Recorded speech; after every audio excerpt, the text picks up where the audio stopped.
कभी रात में किसी सुनसान सड़क से गुजरे हैं? सोचिए, गाड़ी चल रही है, थकान हावी है और दूर दूर तक सिर्फ घना अंधेरा। और बस इसी माहौल में ना एक अजीब सा डर पैदा होता है, एक एहसास कि कोई देख रहा है, कोई है जो आगे इंतजार कर रहा है। आज हम उसी डर के पीछे छिपे शिकारी का विश्लेषण करने वाले हैं। तो चलिए इस रहस्य को परत दर परत खोलते हैं। देखिए, ये कोई आम भूत प्रेत की कहानी नहीं है। ये है एक ऐसे शिकारी के बारे में है जिसका सबसे बड़ा हथियार कोई नुकीला पंजा या दांत नहीं, बल्कि हमारा अपना मन है, हमारा अपना डर। वो हमारी ही थकान और बेचैनी से अपनी ताकत खींचता है। तो इस पूरे विश्लेषण में हम इस रहस्यमयी इकाई को समझेंगे, जानेंगे कि यह आखिर है क्या, इसका शिकार करने का तरीका क्या है, इसका सबसे खतरनाक रूप कौन सा है, और सबसे जरूरी बात कि क्या इससे बचने का कोई रास्ता है। तो सबसे पहले यह समझना जरूरी है कि छलावा अपना शिकार कहां और कैसे चुनता है। इसका पसंदीदा मैदान है रात की वीरान सुनसान सड़क। ये खास तौर पर उन मुसाफिरों को निशाना बनाता है जो पहले से ही थके हारे हैं, जिनकी हिम्मत जवाब दे रही है।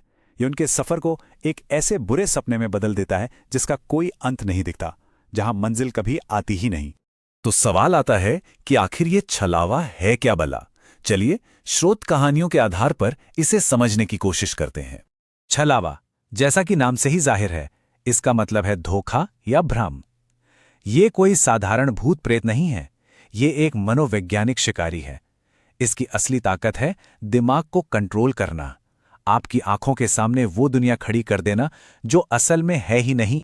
इस स्लाइड में छलावे का क्लासिक हथियार दिखता है, टाइम लूप। सोचिए, बस चल रही है, रात के 12:30 बजे एक पलटा हुआ ट्रक दिखता है। 45 मिनट और सफर करने के बाद वही ट्रक।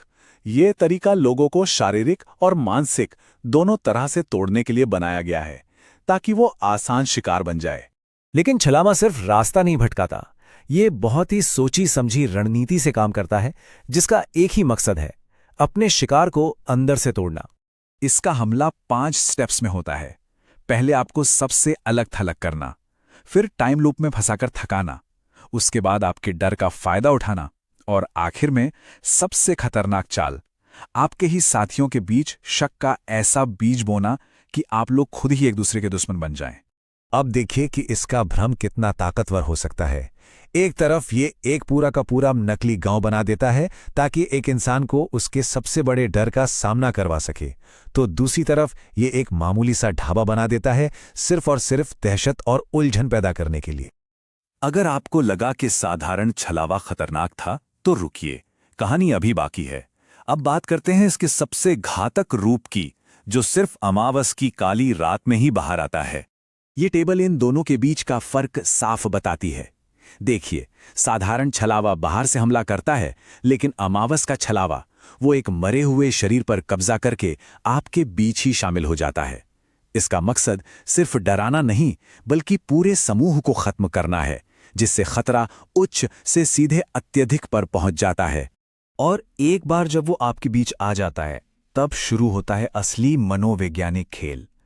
वो सबके मन में एक एक करके जहर घोलता है और सारा शक एक बेगुनाह पर डाल देता है, इतना सफाई से कि किसी की भी नजर असली शिकारी पर नहीं पड़ती।